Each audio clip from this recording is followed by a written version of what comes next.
Vita vya Gaza havitaweza kutatuliwa kwa njia za kijeshi kama ambavyo Israel inaamini. Israel inaamini kwamba kwa kutumia majeshi yake ya IDF na vyombo vya kisasa vya kijeshi itaweza kutatua mzozo katika ukanda wa Gaza.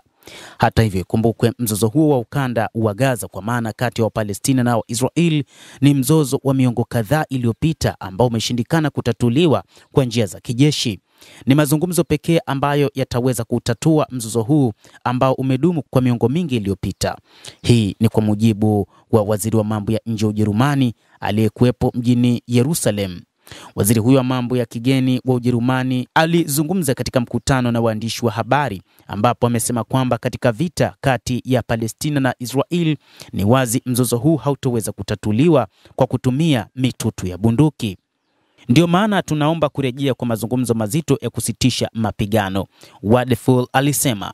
Pia amesema ni wazi kuwa Gaza ni sehemu ya ardhi ya Palestina. Hata hivyo, anaamini kabisa kwamba moja kati ya njia ambazo hazitoweza kutatua mzozo huu ni njia ya mapigano kwa kutumia majeshi ya pande zote mbili, kwa maana kutumika kwa wapiganaji wa Hamas na hata jeshi la Israel.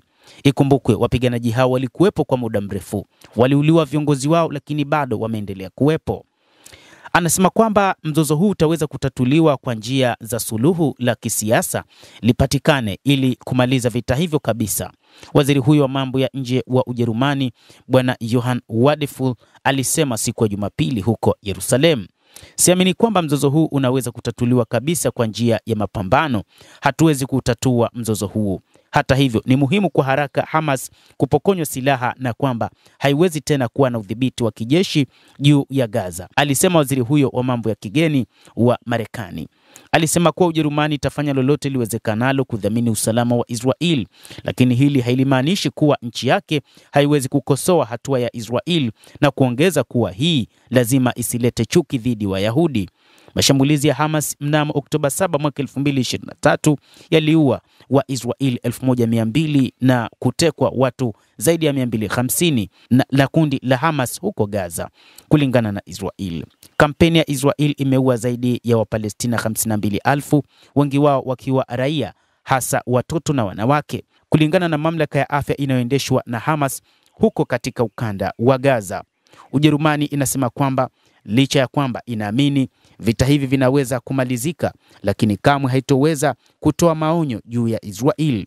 Sina hakika kama malengo yote ya kimkakati ya Israel yanaweza kufikiwa kwa njia hii ni kupitia kampeni ya kijeshi, na kama hii itahudumia usalama wa Israel kwa muda mrefu, Wadeful alisema. Ndiyo maana tunaomba kurejea kwa mazungumzo mazito ya juu ya kusitisha mapigano. Hata hivyo, alirudia kwamba kurejea kwa mateka ni kipaumbele cha serikali ya Ujerumani, lakini pia amesema ni wazi kuwa Gaza ni sehemu lakini pia amesema kuwa lazima Israel itambue Gaza kama sehemu ya ardhi ya Wapalestina na kwamba isiendelee kujitanua zaidi na kuchukua maeneo ya Wapalestina, na huu ndio mzizi wa vita kati ya Wapalestina na Waisrael. Tunahitaji suluhu la kisiasa kwa ajili ya ujenzi mpya wa Gaza bila ya Hamas, alisema.